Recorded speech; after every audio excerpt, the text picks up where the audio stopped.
Because the region that I come from, which is Central America, the 5 smallest countries of all our region, Guatemala, El Salvador, Nicaragua, Honduras, and Costa Rica, right now, 2 of them, Nicaragua and El Salvador, are ruled by socialism of the 21st century. So how can I negotiate as a bloc when I have 2 countries that are not willing to open to free trade?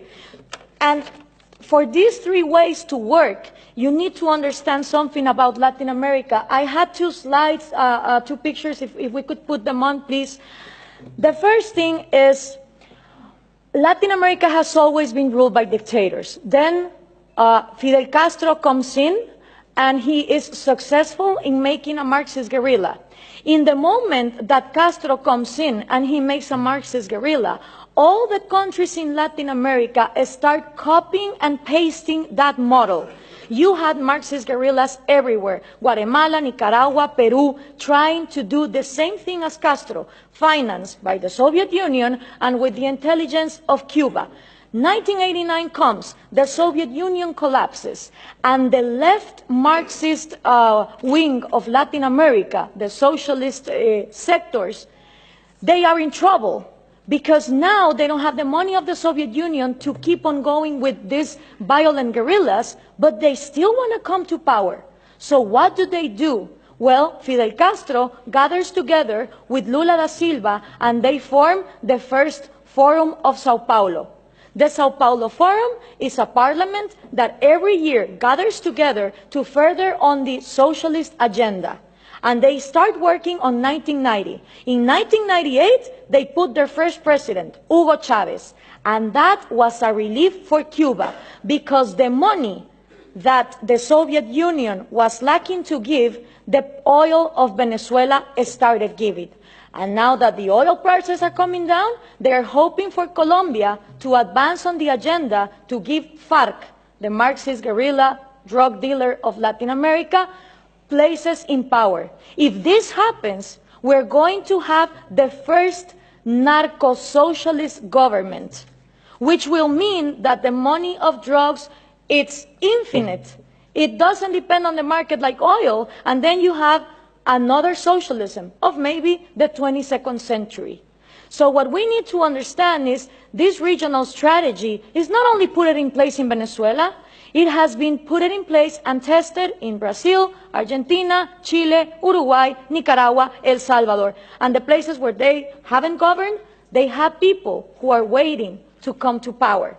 When we understand this, we also understand that when the Berlin Wall fell and communism was a thing of the past, in Latin America we voted for the so-called neoliberal governments, the right-wing presidents that were going to open the market. These people gathered together in the Washington Consensus, and they promised that they would give us free market. What did they do? They privatized everything. They privatized electricity, trains, radio stations, but they didn't liberalize them. They gave them as oligopolies and monopolies to their peers, and this created crony capitalism. But for most of the population, the one to blame was free market. I don't know if we can now put the picture, please. For the people, what is needed to be blamed is free market, when free market has never existed in Latin America. So it's always blaming the government, but expecting more government to come in and solve the problem, like this picture shows here. So what happened then? People started voting for socialism of the 21st century because they were going to, fix the mess that this crony capitalists did in the 90s. Venezuela was going to be the promised land. Caracas was going to be the New York City of Latin America. So what happened?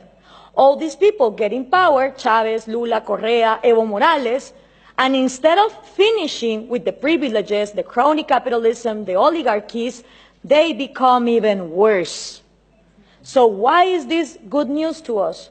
Because people in Latin America don't know what to do. They tried with the right wing, and they think that too much of a free market failed, and then they tried for socialism of the 21st century, and it turns out that it didn't end poverty, it multiplied it.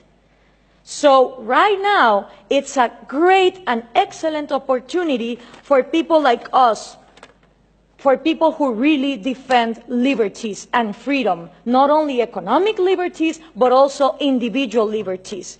Because in a moment where there is frustration to the left and to the right, and everything has been tried, and all of them are statists who want to control the economy, is great news for people like us who want to defend freedom. The examples given here from different regions of the planet demonstrate that freedom works.